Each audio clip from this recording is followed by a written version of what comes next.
Hi, and welcome to Learning with Mrs. Lasley.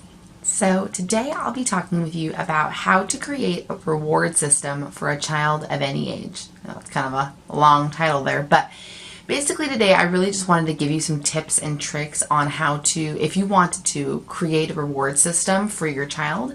And this will be included for kids from preschool age all the way up to teenagers. Just a few things that I've learned. I think that reward systems might potentially be helpful during this upcoming school year, since I know a lot of kiddos will be working from home and doing a lot of their schoolwork there. So you'll notice that whenever you go into a classroom of any sort, there's typically a reward system there already in place. That's used a lot for classroom management, and it's also used for the child's success. Reward systems are helpful and another positive tool to help kids become engaged in their work and stay engaged, so that way they can earn those rewards that they love later while they learn whatever content they're working on. So, a couple tips before I even talk about the different age groups.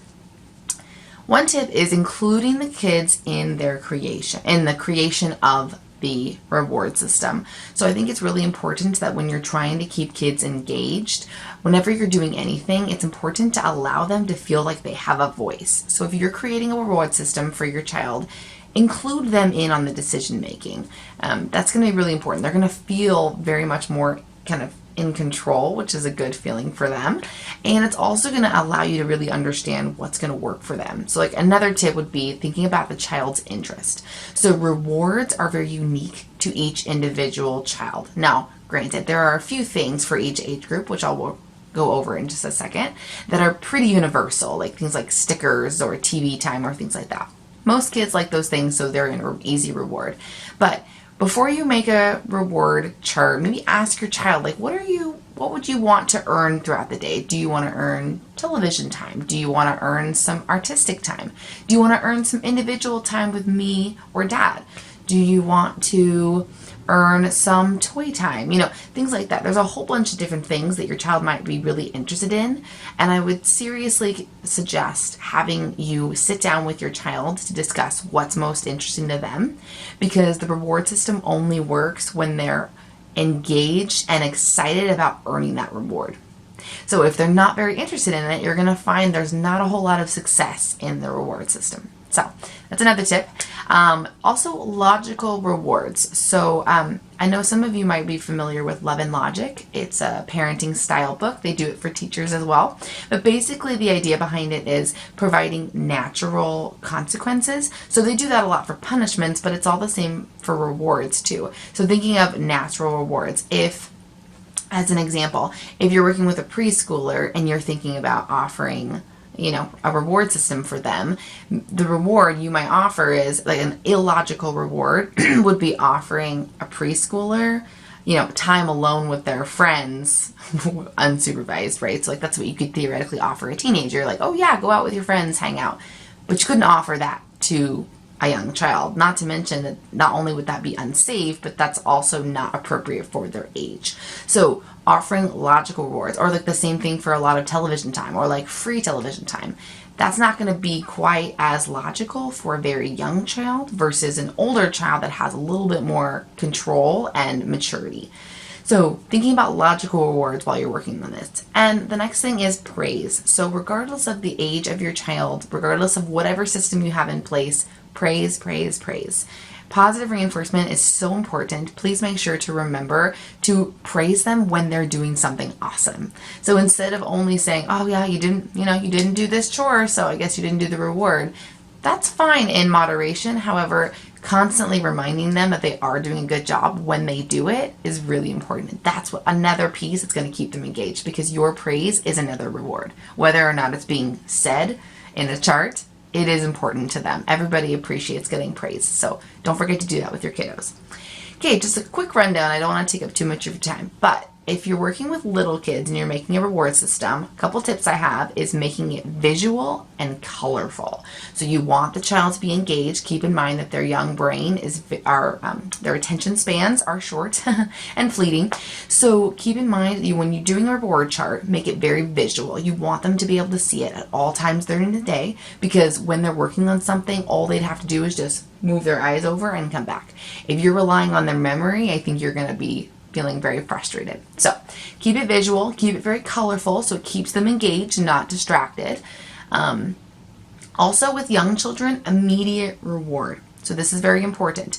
You will find it unsuccessful to do a reward system if you are waiting too long of a period to give them the reward.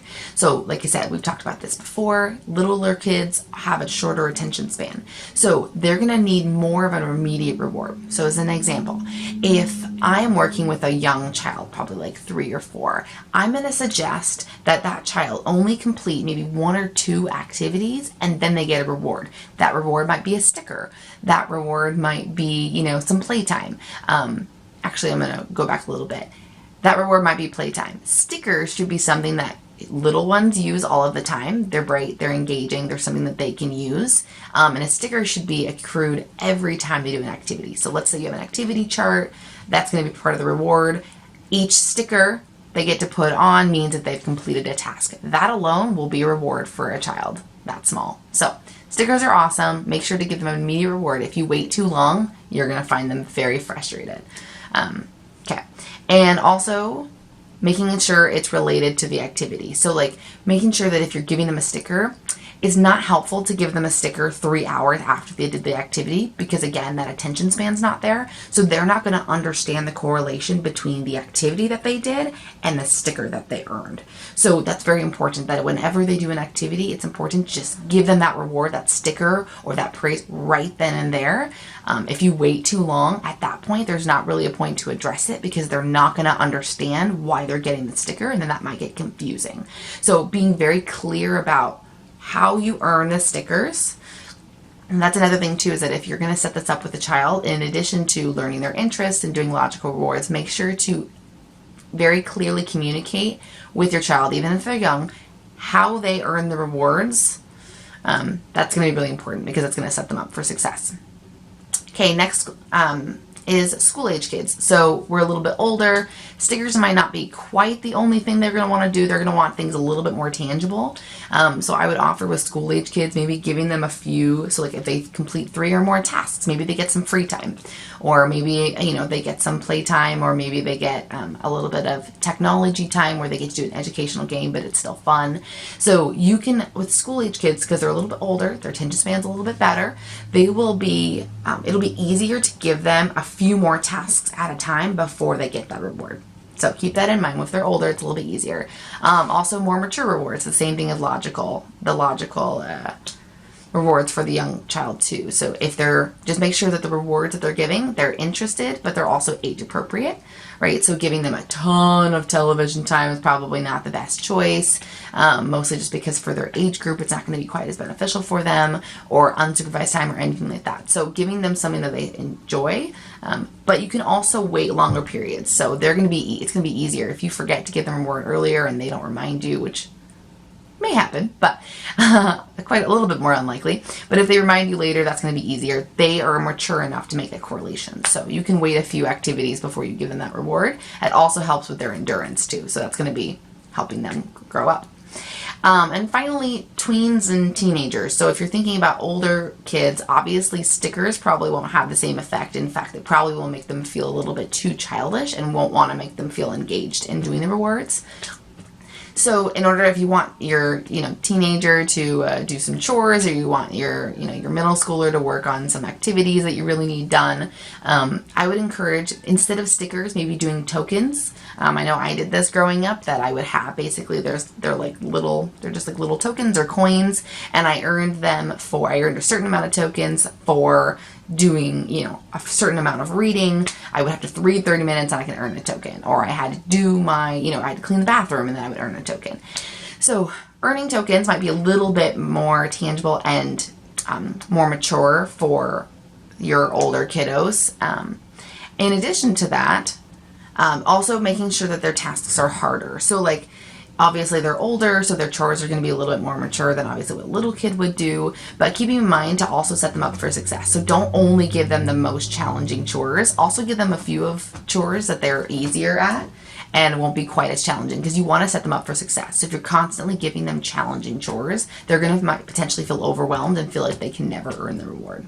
So that's another thing to be thinking about too for teenagers, and at least teenagers, so a little bit older. If you're thinking true teenagers, they're not going to benefit nor enjoy the truly visual rewards of like a chore chart or a sticker chart right up there so they can see it, nor with stickers or anything like that. So teenagers are going to be a little bit easier just to remind them. They might not need a visual. Just keep in mind what your child needs, because that's going to be different based on every kid. But older kids might be a little bit easier. You could do something like, if you do this chore, you earn a token, or if you, as a teenager, if you clean up your whole room, then you get to go hang out with your friends at the park for 30 minutes to an hour or something like that. So it might be a little bit easier with those rewards. You might not need quite as many visuals, but keeping in mind that praise is still really important. So making sure to remind your child that you're proud of them for doing the task and doing it well, because that's going to be setting them up for success. So I hope that these tips were helpful. These were just a few things that I thought might be helpful for you guys if you guys are deciding to do a reward chart.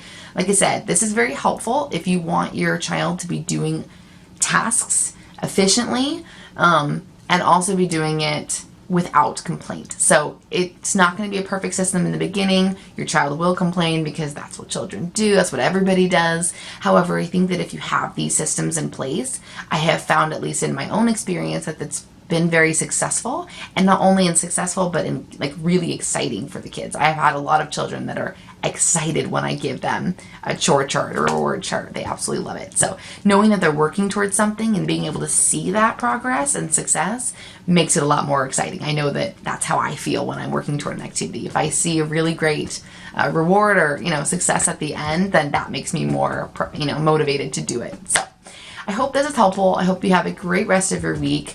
Please make sure to like and subscribe my video if you like it. The more you share it and look at it and subscribe to it, the more others do too, and hopefully I can reach a very wide amount of people and I can help as many people as possible. So don't forget to check out my website, learningwithmrslasley.com. There's lots of resources up there. There's my own services that I can help with if you're in need, or if you know somebody that's in need. So please feel free to check that out. Okay, I hope you have a wonderful rest of your week, and happy learning.